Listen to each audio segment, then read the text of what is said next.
In the labyrinth of the modern mind, forgetting is treated as a personal failure. You read a book and the core arguments evaporate by morning.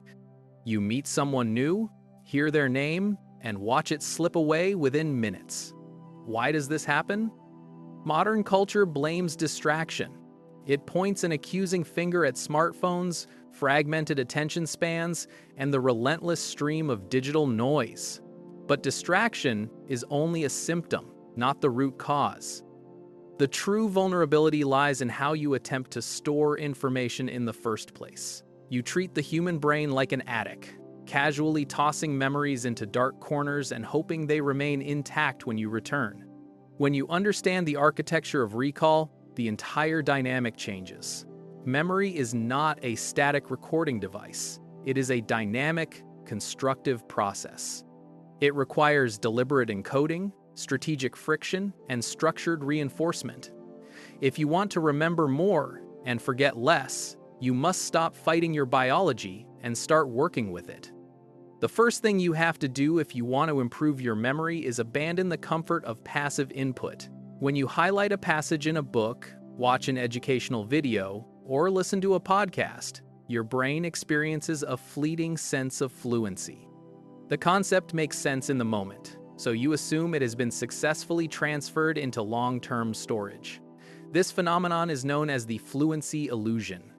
Understanding a concept when it is presented to you requires very little cognitive effort. Retrieving that same concept from scratch hours later requires intense mental labor.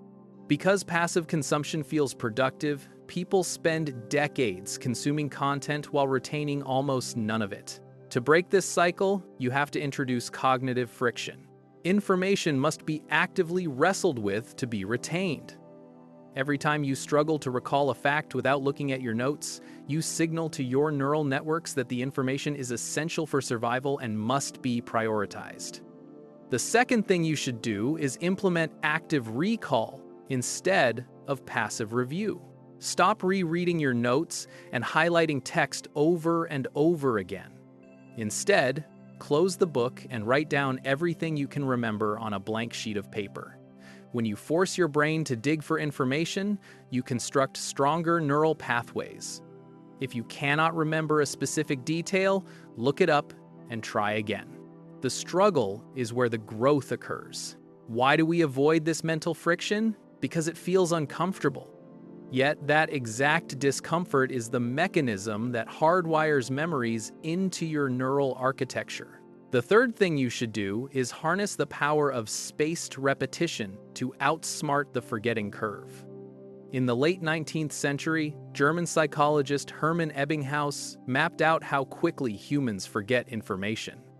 He discovered that without deliberate intervention, you forget roughly 50% of newly acquired data within an hour, and up to 70% within 24 hours.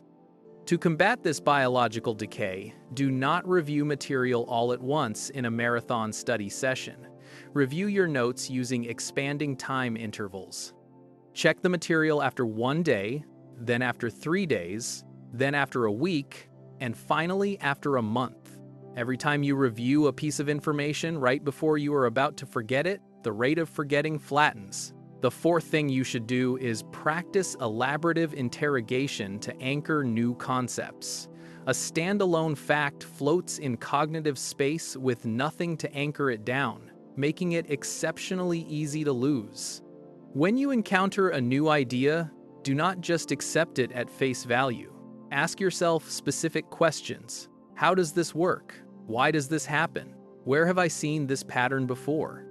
By forcing your brain to connect new inputs to personal experiences or existing knowledge frameworks, you create multiple access routes to the same memory. If one pathway degrades over time, alternative routes remain available to retrieve the exact same data. Relying entirely on biological memory for complex knowledge is an inefficient use of cognitive bandwidth. The human brain is exceptionally good at processing, synthesizing, and generating insights, but it is a deeply flawed storage locker. High performers do not try to remember everything. They build reliable external systems to capture information, leaving their internal processing power free for critical thinking and problem solving. This external architecture acts as an extension of the mind, ensuring that valuable insights are never more than a quick search away.